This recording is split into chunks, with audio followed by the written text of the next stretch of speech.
I think good investments were where I invested in coaching for myself because I work with multiple coaches. So they've helped me change my mindset, made me realize my potential and helped me get back up when things got harder. And I do remember one of my mentors did say to me that I've been working with multiple coaches and investing in myself in terms of getting coaching for myself has been the best investment because they've helped me get back.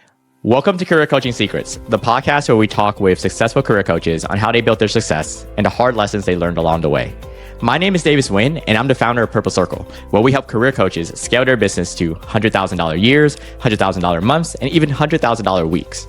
Before Purple Circle, I've grown several 7- and 8-figure career coaching businesses myself, and have been a consultant at 2 career coaching businesses that are doing over $100 million each. Whether you're an established coach or building your practice for the first time, you'll discover the secrets to elevating your coaching business. Hey everyone, welcome to another episode of Career Coaching Secrets podcast. I'm your host Rexhen, and today's guest is Sneha Singh, a leadership and career coach for women engineers, a wireless technology leader, and the founder of Engineer to Leader. Sneha has built world-class mobile networks and led high-performing teams in the telecom industry. Having risen from an entry-level engineer to a senior strategic leader, she knows firsthand what it takes to succeed in technical environments where women are often underrepresented. And it's a pleasure for me to have her on the podcast today. Welcome to the show, Sneha. Thank you for inviting me to the podcast, Rexhen. It's an absolute pleasure. It's a pleasure for me too. So I wanted to ask you about your coaching business, which is focused on leadership and career coaching for women engineers. Right now, when think about it, it's been around for more than a year. Throughout that, first of all, what inspired you to become a coach and then start your own coaching business? It's probably a bit long story. I'll try to keep it short. So I'm originally from India. I am electronics and telecommunications engineer myself, and have been working in the engineering sector for quite a long time in various countries, India, Bhutan, UAE, Thailand, and I moved to Australia about 3 years ago. So my engineering journey did start back in India, where honestly things were going well. Yes, just like every other women engineer, I had to face unconscious biases, but at least I knew the culture. I loved my work, and I kept moving up every couple of years. The real challenge came when I started moving across countries, because each time I moved to a new country, I basically had to start from scratch. It was pretty daunting every time I made that move, but somehow with various trials and errors, I did manage to climb back up about every 2 years. And going through this process repeatedly taught me a lot about how to level up in my career, no matter which country I am in. But throughout this journey, I didn't really have any women engineering leaders to look up to at work. And I wish I had someone to guide me, someone who had been there, someone who could show me what the next step should look like. I would have made fewer mistakes and probably grown my career faster. And about a few years ago, when I started thinking about what my real purpose in my life is, I realized it was to be that person for other women engineers, to be there to guide them so that they don't feel alone. That's when I started my coaching business. So now I help ambitious women engineers break through career plateau and land their next senior or leadership roles with confidence and with clarity and the pay that they really deserve. And so when talking about the ideal client profile for you, it's women that have a career in engineering, right? It doesn't matter what type of industry that is, as long as they're an engineer in a specific sector, they would fit this profile, right? Is it only women, or would you say that the ideal client profile is a little bit more broader or maybe more narrow? I would say it is women engineers. From all the posts that I do on LinkedIn, I do get the most reactions from male engineers. But my heart is in helping out women engineers. So that's my ideal client profile, but a bit narrower than that, while the industry itself doesn't matter as much because the challenges across most of the industries are pretty similar. These are women engineers who have been in the industry for a while, so more than 3 to 5 years of experience. So they've learned the basics and now are looking to move to the next level. And how is the engagement you have with them? So let's say if we have some of these women that are listening What is it like to work with you? Is there a certain program of a certain length? How is that like? So I do have my flagship program, which is a 10-session program. I call it Engineer to Leader, some foundational pillars in terms of helping the client get really, really clear on what their short-term and long-term goals should be, and then creating a roadmap and an action plan to reach those career goals. And this varies from one engineer to another because they are in different stages of their career. So it's more of a customized action plan for them to reach their career goals. We work on confidence, we work on career clarity, we work on leadership skills, CV prep, interview prep, negotiating salary, all sorts of things. So that's an overview of that program. When thinking about you finding your ideal client profile or them finding you marketing wise, is there a certain marketing channel that you've seen working really well for you? The only marketing channel I have been using is LinkedIn. So that's my go-to platform. It is working well, but I do find that most of the clients that I do end up working with, they don't really engage with that content. So they are watching that content, they're not engaging it. So it might feel like, it's mostly men who are interacting with my content, but they are watching. And when the time comes, they reach out to me. And then we take it from there. Is it mostly content publishing, or is there also outreach that you're doing on LinkedIn? So it's mostly content publishing. Would probably like to do outreach.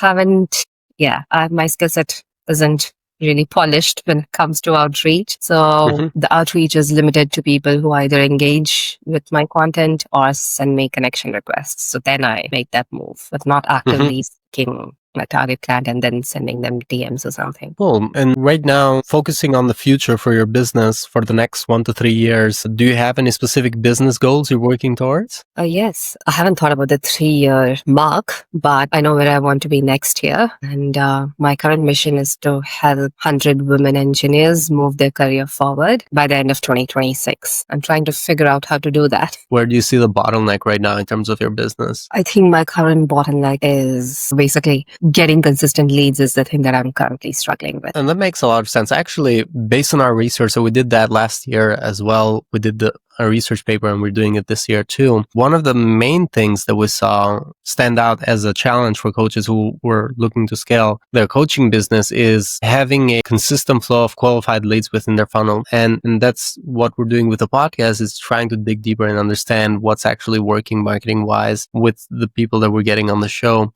So it is definitely a challenge that other coaches have as well. So when thinking in terms of investments, and this is another question that we're looking into doing some research, is what have been some investments that you've made throughout this year with your business that you feel were good investments, either investments of time or investments of money that you feel good about? And have there also been investments that you don't feel so good about, or maybe bad investments? I think good investments were where I invested in coaching for myself, because I work with multiple coaches. So they've helped me change my mindset, made me realize my potential, and helped me get back up when things got harder. And I do remember one of my mentors did say to me, I've been working with multiple coaches, and investing in myself in terms of getting coaching for myself has been the best investment, because they've helped me get back up when things get too difficult and made me realize my own potential. And the one thing that has stuck with me that one of my mentors said to me was, you invest 50K, you get 100K back.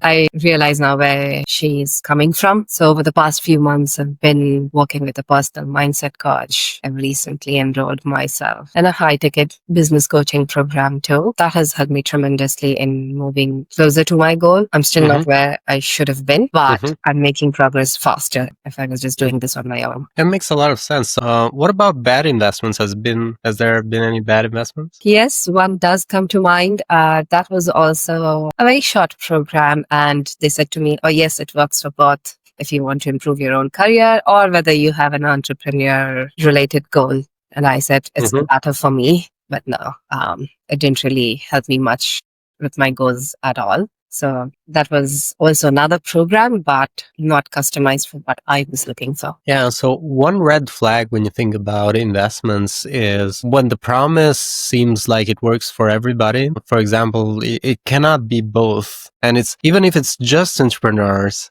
it has to be specific still, because it seems like it's hard to help everyone in every direction. Yeah. Right now, and this goes to the final question, is there's a lot of coaches that are also listening that want to scale their coaching business. They want to scale their impact, and they're driven by impact. In your case, you also want to grow and scale your coaching business. Is there any advice you'd like to give to these coaches that want to scale their impact? And it could be like an advice you give to yourself, essentially. I think it would be to be clear on your why. Why did you get into coaching in the first place? What is the purpose behind this? Especially if you are relatively newer in that business, because inevitably there will be hard times and it will be like, "Oh, it's too hard. What did I get myself into?" And at those times, being clear about your purpose, your why, helps you stay on track, because then you get reminded, this is why I started doing this. This is the impact I did to create. No matter what it takes, take that step and move forward, right? No matter how uncomfortable it is for me. For me, my why is I want to help other women engineers live up to their full potential.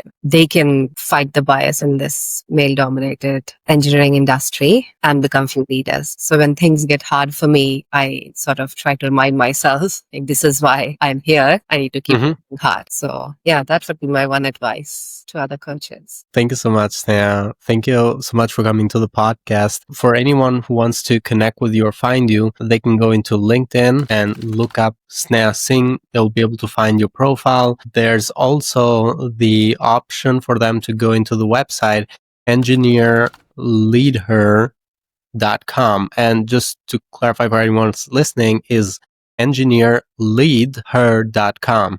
Is that the right website? Yeah, it is. Leader with H-E-R. So there's 3 words there, leadher.com. So yeah, thank you so much.